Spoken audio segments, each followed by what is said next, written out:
Hi friends, स्वागत आहे तुमचं आजच्या अजून एका नवीन रेसिपीमध्ये। तर आज आपण बघणार आहोत पाटवडी आणि त्यासोबतच बघणार आहोत पाटवडीचा रस्सा।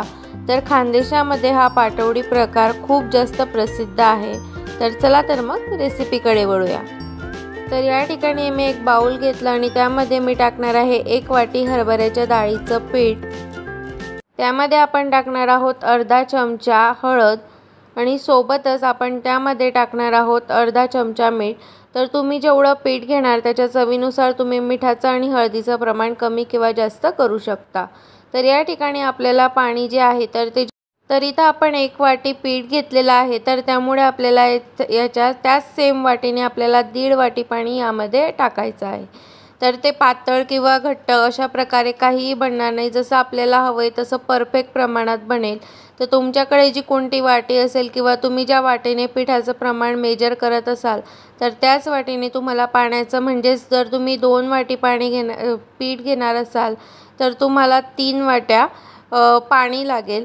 अशा प्रकारचं मेजरमेंट तुम्हाला घ्यावं लागेल। तर इथं आपल्याला असं विस्करच्या मदतीने एक गुठळ्या न होऊ देता आपल्याला छान असं बॅटर जे आहे तर ते तयार करून घ्यायचं आहे। आणि जेव्हा तुम्ही चमच्याने वगैरे जर बनवत असाल तर थोडं थोडं पाणी टाकून व्यवस्थित आपल्याला ते बॅटर तयार करायचं आहे। तर या ठिकाणी मी घेतलेल्या आहे 6 ते 7 हिरव्या मिरच्या। तर तुम्ही तुमच्या चवीनुसार कमी किंवा जास्त करू शकता। त्यासोबतच मी घेतले 8 ते 9 लसणाच्या पाकळ्या आणि त्यामध्ये आपण आता टाकणार आहोत अर्धा चमचा जिरं। तर आता हे सगळं आपण पाणी न वाटता आपल्याला याची छान बारीक पेस्ट करून घ्यायची आहे। तर आता इथे मी घेतलेली आहे एक कढई। त्या कढईमध्ये आपण थोडंसं 1 ते 2 चमचे तेल त्यामध्ये ॲड करू आणि तेल छान गरम झालं की त्यानंतर त्यामध्ये आपण टाकणार आहोत अर्धा चमचा मोहरी। मोहरी छान थोडीशी तडतडली की त्यानंतर आपण त्यामध्ये टाकणार आहोत अर्धा चमचा हिंग। मोहरी छान तडतडली की त्यानंतर आपण टाकणार आहोत त्यामध्ये हिरवी मिरची, लसूण, जिरं त्याची जी पेस्ट केली होती तर ती पेस्ट आपण यामध्ये टाकून घेऊ आणि जो मिरचीचा कच्चेपणा आहे जो तोपर्यंत निघत नाही तोपर्यंत आपण याला छान असं फ्राय करून घेऊ।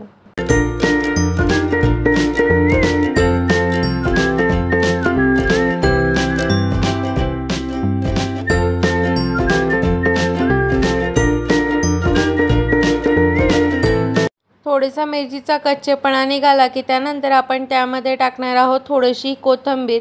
तर कोथिंबीरने खूप छान अशी टेस्ट येते आणि त्यानंतर आपण लगेचच त्यामध्ये टाकणार आहोत जे आपण बॅटर तयार करून घेतलं होतं तर या ठिकाणी आपल्याला असं चमच्याने किंवा अशा विस्करच्या मदतीने कंटिन्यू आपल्याला हलवत राहायचं आहे, जेणेकरून त्यामध्ये गुठळ्या व्हायला नको। कारण की नंतर ते जर तसं झालं तर त्याचं पीठ असं जेव्हा आपण खातो किंवा मग जेव्हा आपण ती वडी थापतो तर ते बरोबर लागत नाही खायला।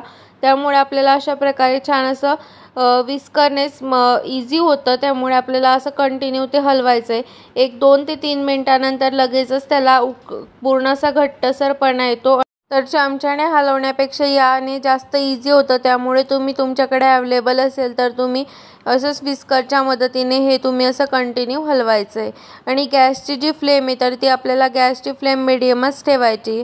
तर हे बघू शकता तुम्ही 2 ते 3 मिनिटानंतर याला छान असा घट्टपणा आलेला आहे आणि आता आपण हे छान असं एक मधल्या साईडला आपण जमा करून घेऊ। तर इथं बघू शकता असं सगळं जमा करून घेतलं आणि आता आपल्याला याला 2 ते 3 मिनिटं वाफ द्यायची। तर या ठिकाणी तुम्ही बघू शकता 2 ते 3 मिनिटं वाफ दिल्यानंतर याला छान असं वाफ आलेली। तर आता आपण गॅसची फ्लेम बंद करू आणि याला असं थोडंसं मिक्स करून घेऊ। तर हे करताना तुमच्याकडे जर यापेक्षाही जास्त जाडबुडाचं जर कढई किंवा पातेलं जे काय असेल तर ते तुम्ही यूज करू शकता। तर या ठिकाणी बघा मी एक ताट घेतलं आणि त्या ताटाला खाली तेलसुद्धा लावून घेतलं आणि आता जे आपण पाटवडीचं पीठ जे आपण वाफवून घेतलं होतं तर ते यामध्ये थोडं थोडं करून आपण टाकून घेऊ। तर तुमच्याकडे जर ट्रे असेल किंवा मग केकचा वगैरे ट्रे असतो तर ते जर असेल तर तुम्ही त्यामध्ये सुद्धा थोडंसं तेल लावून त्यामध्ये जरी थापलं तरीसुद्धा चालेल। तर इथं मी बघा थोडंसं जे खूप जास्त गरम होतं त्यामुळे मी असं चमच्याने जे आहे ते थापण्याचा प्रयत्न करते, पण ते थापलं व्यवस्थित जात नव्हतं कारण की मी चमच्याला वगैरे कशाला तेल वगैरे काही लावलेलं नव्हतं। तर ते 1-2 ते 2 मिनिटानंतर थोडंसं गार झालं तर मी त्याला डायरेक्टली हातानेच आता थापणार आहे। तर बघू शकता तुम्ही असं थोडंसं जर चिपकलं तर काय करायचं, आणि जर जास्त गरम लागत असेल तर थोडासा पाण्याचा हात घ्यायचा किंवा मग हाताला तेल लावायचं, जेणेकरून तुमच्या हाताला भाजणार वगैरे नाही आणि हे छान असं थापलं जाईल। तर असं बाजूचे जे कोपरे आहेत तर ते आपल्याला छान असे दाबून घेत असं गोल आकारमध्ये आपल्याला हे थापून घ्यायचं आहे।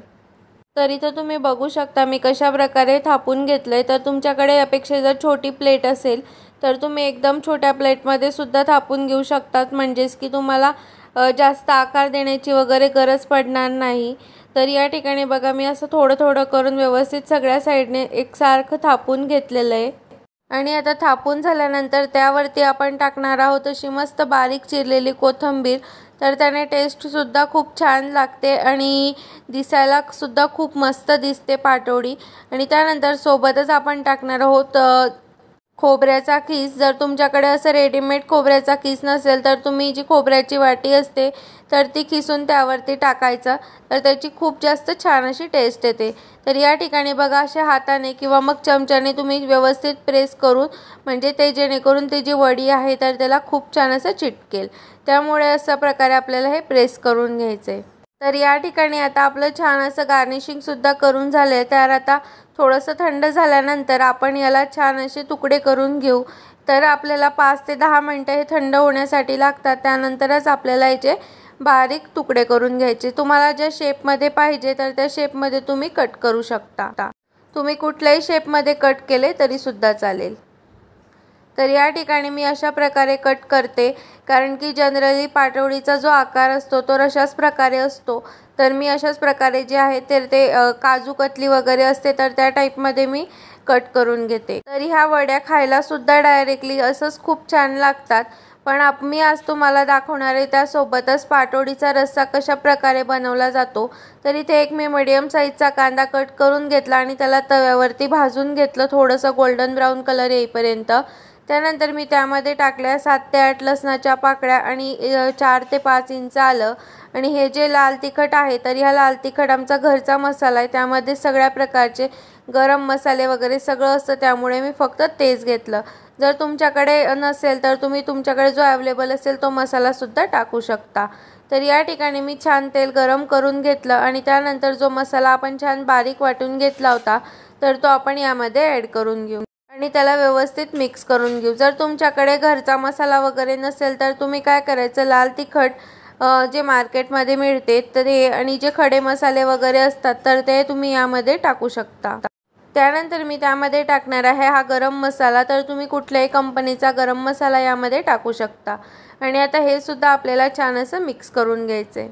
तर हा जो मसाला आहे तर तो आपल्याला छान असा तेल सुटेपर्यंत व्यवस्थित भाजून घ्यायचा आहे।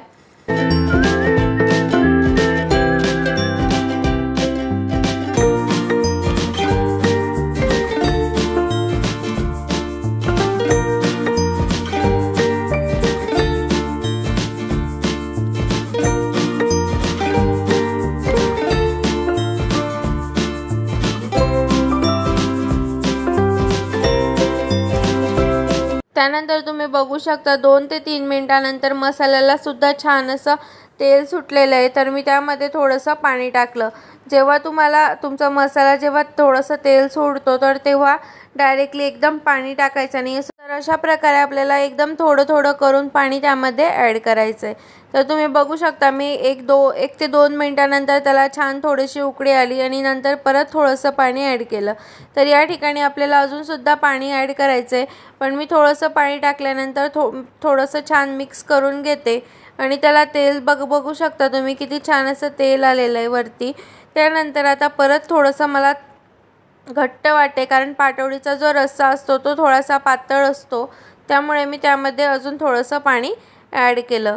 त्यानंतर मी त्यामध्ये टाकणार आहे चवीनुसार मीठ। तर त्यामध्ये मी अर्धा चमचा मीठ ॲड केलं आहे। तर तुम्ही बघू शकता जी भाजी आहे म्हणजे जो रस्सा आहे आपला पाटवडीचा तर ते किती छान असं तेल आलेलं आहे। तर तुम्ही कुठल्याही प्रकारचा मसाला वगैरे वापरून हे बनवू शकता। जर तुमच्याकडे काळा मसाला वगैरे असेल तर तुम्ही त्या मसाल्यापासून जरी रस्सा बनवला तरी सुद्धा चालेल। तर या ठिकाणी तुम्ही बघू शकता आपल्या रस्स्याला खूप छान अशी उकळी आलेली आहे। तर आपण त्यामध्ये टाकणार आहोत छान अशी बारीक चिरलेली कोथिंबीर आणि छान मिक्स करून घेऊ। आणि परत 2 मिनिटासाठी आपण तिला उकळी येऊ देऊ आणि गॅस बंद करू।